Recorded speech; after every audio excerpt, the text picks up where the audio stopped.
Наши зимние будни проходят так. Пока старший брат в школе, мы делаем уроки. Ну все, в сумку все ложи. После он просит Аташку поиграть с ним в шахматы. Но очень ему нравятся шахматы.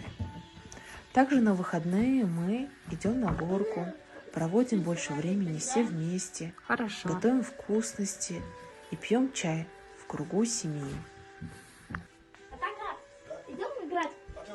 Что для ребенка является самым главным?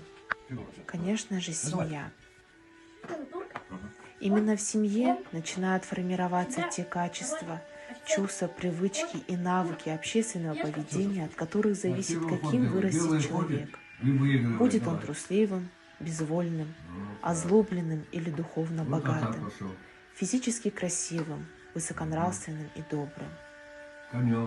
Важную роль в воспитании детей играет общий уклад жизни семьи, равенство супругов, организация семейной жизни, правильные взаимоотношения между членами семьи, общий тон доброжелательности, взаимного уважения и заботы, атмосфера патриотизма, трудолюбия, общий порядок и семейные традиции, единство требования взрослых к ребенку. Ну, ты аккуратно смотри, где тебе выгодно. Однако не менее важно объяснить детям, что значит сама семья.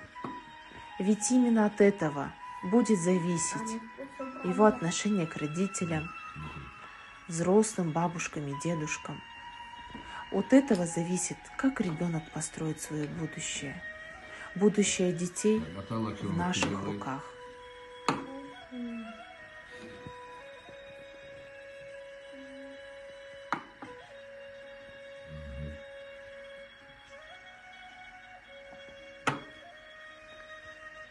Ну да.